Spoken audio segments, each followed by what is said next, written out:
What's going on, everybody? Welcome to the Vikings Now by Chat Sports. My name is Patrick Siepman, and welcome in. On today's show, we're going to be diving into our Vikings-Falcons Week 9 matchup. We're going to be previewing the game for you guys. And then also, we got to talk quarterbacks because we got two new starting quarterbacks in this matchup. And Jaren Hall, the man out of BYU, is set to get the start this weekend. So I'm going to be breaking him down as well. But before we dive into it, guys, we are in a little sub battle with our Falcons Today channel here at Chat Sports. We said whoever gets the most subs this week wins. And right now, we're down by 6. They got 84. We got 78. I'm not trying to lose to the Falcons. This is a poor football team, a poor football franchise. Let's bury them on the football field and off the football field. I'm a competitive guy. I want to walk around the offices saying, yeah, we beat the Falcons in subs this week. So help me out, lock us in, and sub to the channel. But I do want to start off this preview just looking at where the Vikings and the Falcons rank amongst other NFL teams. Let's kick it with the Vikings offense here at first. So, listen, obviously the Vikings got back to 4-4. Offense has been playing a lot better as of lately. And obviously it was all on the arm of Kirk Cousins. I mean, Kirk was first in touchdown passes. He was second in yards, third in QBR, and he was doing it a lot without Justin Jefferson. But right now the Vikings, they're 10th in total yards on the year, second in passing yards. The biggest concern is obviously the run game that ranks 31st in the NFL. Points per game, middle of the pack at 14. But that third down percentage, they sat at 11th. And that is all because of Kirk Cousins and the offensive line. And we'll dive into the O-line here in a little bit. But the Vikings offense, obviously we know it leans a lot on the passing game. I really hope they can get the rushing attack going this week because the Falcons defense, where they rank in the NFL, listen, the Falcons actually have a good unit. They give up the fifth least amount of yards in the league, only at 309. Really strong passing defense. They got a good secondary. Actually, Jeff Okudah, us Vikings fans are familiar with him, even though Jefferson killed him last year. Okudah's actually been having a great year with the Falcons. But where they can be beat, I think, is on the ground. With the Vikings offensive line playing a lot better as of late, and really just in total, like the Vikings with the Vikings run game not really getting going, I think they can beat Atlanta on the ground. But right here, we'll kick it now to the defensive side. The defense has really gotten going as of late for the Vikings. How they'll match up with the Falcons offense is going to be interesting with obviously Taylor Heineke in the game, but this is where they ranked about middle of pack and about everything. We like the third down defense to be a little bit better, but hey, man, they're going up against the Falcons offense. Frankly, isn't that good. Listen, they put up a lot of yards on the ground, and I think that's a huge key to victory for the Vikings, but man, I mean, in terms of total yards, they're 13th. They're 17 points per game, which is 27th in the league. So listen, I'm not really too concerned about the Falcons offense beating us, especially with the Vikings defense really ramping up over the past couple of weeks. So I'm not really too tripping over that. But there is a new man under center for the Atlanta Falcons. That's actually Taylor Heineke. They were going with Desmond Ridder for most of the year, but call a spade here. He was just terrible. So I think this is the right move for Atlanta. We're going to see Taylor Heineke in there at quarterback for obviously the Atlanta Falcons. And listen, you're going to have a matchup this week. 2 4-4 ball clubs, both teams fighting for playoff spots, and both of them have new quarterbacks starting under center. So listen, what we thought the Vikings offense and the Falcons offense looked like for the first 8 weeks of the year, I think it's going to look completely different. So listen, Desmond Ridder, I was honestly really hoping the Falcons would have rolled with him instead of Taylor Heineke, but they're obviously going with him. Listen, Taylor Heineke's a gamer, man.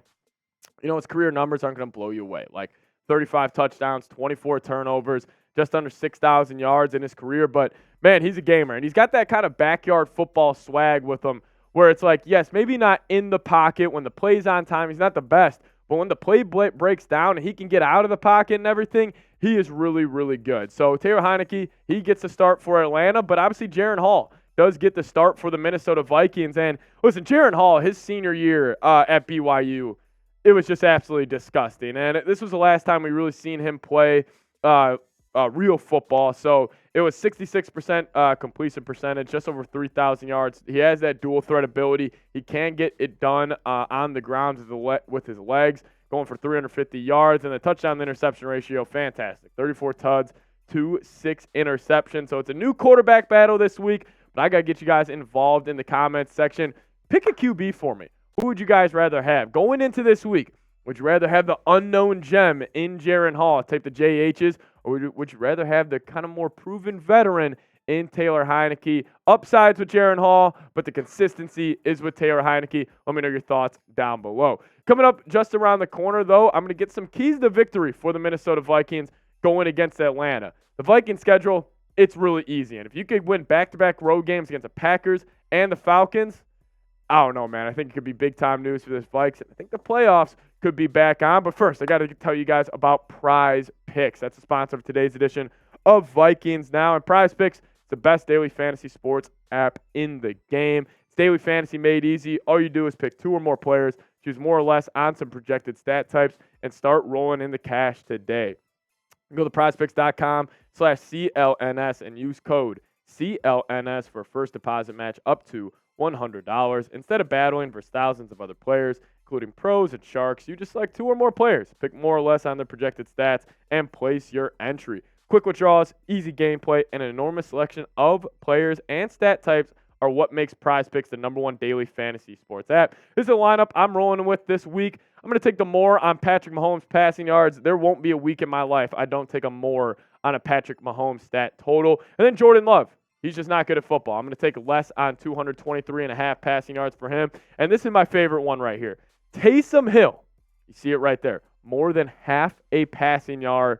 I think Taysom Hill is going to do it this week. Just give me one completion. Give me 1 yard, Taysom. That's all I need. So I'm going to go more on that as well. But you guys can get involved in on the fun. Just make sure you guys do it at prizepicks.com/CLNS and use that promo code CLNS and you'll get your first deposit match up to $100. All right, let's do it. Keys to victory for the Minnesota Vikings versus the Atlanta Falcons.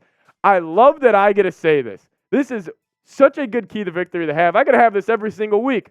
Lean on the offensive line. For the first time in my life, since honestly 2009, when the Vikings lost to the Saints in the NFC Championship game.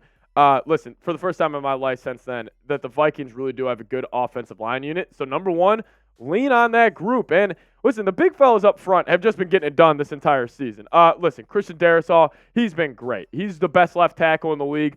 PFF has him graded out as such. Brian O'Neill, he's been fantastic. And just this overall makeup of the line, like, if you talk about, like where they were at the beginning of the year, like, they struggled. Like, they were not a good unit. They've completely turned it around. Obviously, Dalton Reisner stepping in there at left guard has helped a ton. But then Ed Ingram, we were talking about benching this dude after week 1. He's been great in the run game, and he's been much improved in the pass game as well. So lean on the offensive line. Have them kind of be that backbone and kind of be that safety valve for Jaren Hall. Listen, you got one of the best units in the league. Go show it. 3rd and long, in the run game, just do it. Lean on the O-line. I love what the big fellas have been doing. And then number 2 for me, this may be a little out of the ordinary here. I think most people would say, you want to protect your young quarterback. You want to make sure everything's okay with them. Let Jaren Hall frickin' cook, man. You just traded for Josh Dobbs. Open up the playbook for him. Don't get vanilla with Jaren Hall this weekend. Let him open it up. You still got great weapons, even though Jefferson's not there, with Addison and Hockenson and Osborne, who just had 100 yards last week. But overall, let him cook. And if he does play well and the Vikings do win, he will be the starter. Because I've kind of sat on this Josh Dobbs trade a little bit. Listen, I get it. Josh Dobbs, probably a better quarterback right now than Jaren Hall. Let's just say Jaren Hall goes for 250 and 2 this week. And maybe he throws a pick, maybe he has a couple turnovers, but the Vikings win the game and he looks like a serviceable NFL starting quarterback, he will be the starter. I promise you that. I really do believe that. So that's my take with Jaren Hall. Let him cook. Keep the playbook the same that you would with Kirk Cousins and maybe use those legs a little bit.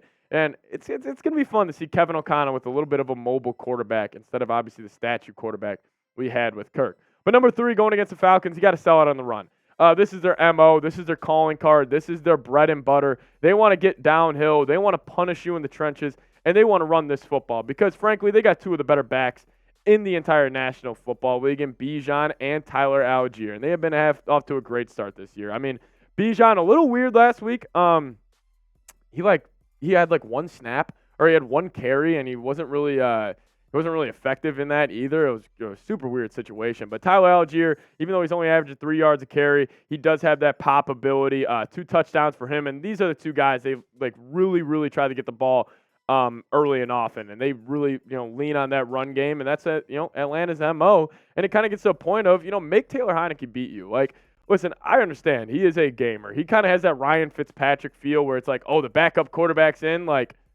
is he going to beat us? Like, he always has that kind of, wow factor to him. But listen, make him beat you. Make it hard on him. Get him in these third and longs. If he's cooking in third and threes, could be a long day for this defense. But, man, I got faith in him. I got faith in the D. I got faith in Flo this weekend. So that's number 3 for me. Sell out on the run. But number 4, it's kind of funny. I've put this as my 4th key to victory every week, it feels like, this year. So I'm going to say please now. Can we get Ty Chandler to the football, please? I frankly just don't really understand it. And maybe it's my eyes. Like, anytime I watch this Vikings unit and I'm looking at them and I see Alexander Madison run, I'm like, okay, there's a lot of yards to be still gained on that play. See Cam Akers, a little better, but even Cam Akers leaves a lot to be desired from that standpoint. But anytime I watch Ty Chandler, he just gets the most out of every touch, the most out of every carry. I mean, he almost housed the kick last week if it wasn't for a flag, and he also got a fake punt, which he took 20 yards. Like, anytime he gets the football, he makes the most of it. Just please, just have a game where you say, you know what, Ty Chandler, we'll give you it this week. You'll be the RB1. Just get Ty Chandler the freaking ball. That's all I got to say. Number 5 for me, defense stays hot. Defense has completely turned it around. Never thought I'd say that in my life.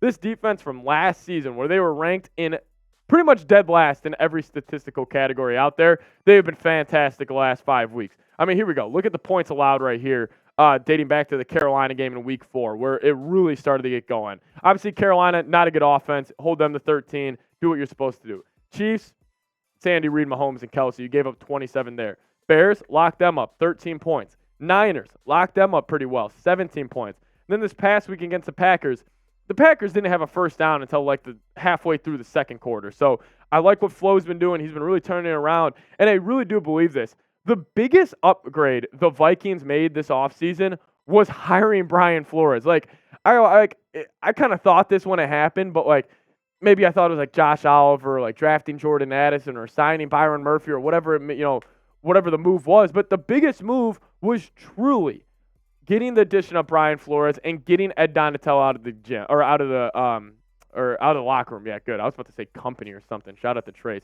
But getting Ed Donatell out of the locker room, because you go from a guy who is, keeping the corners 10 yards off, never blitzing, to the complete opposite MO of Brian Flores, where it's helter-skelter defense. You're only dropping 4 dudes in the coverage and you're blitzing 7. Like, I love what he's done. He's turned this defense around. I think the defense is going to have a hell of a game. But those are my keys to victory, and you guys can let me know. What do you guys think the score is going to be this Sunday? Predict it down in the comments section. I'll throw this out there. I think the Vikings get a win. Vegas actually has the Vikings as 4.5-point underdogs. That's a joke. This is going to be a motivated football team. I'm going to go the Vikings do win this game. I'll go 23-13. I think they get it done pretty easily. I'll go 23-13 Vikes. Pretty chalk answer, but that's what I'm going to go with there. And make sure you guys are subscribed. We're going to be live on the channel as we always do. If you guys haven't tuned into one of our watch parties, they're freaking awesome. And we're actually going to do something fun this weekend. We're going to do a little sober stream. Normally, we actually have a lot of drinks, and it's a good time. We get a little saucy doing a little play-by-play, but I want to change the tune a little bit. We're going to do a sober stream this Sunday, so make sure you guys tune in. We're going to have a ton of other fun activities to entertain you guys. Make sure you guys tune in, subscribe to the channel. See y'all later. Skol Vikes.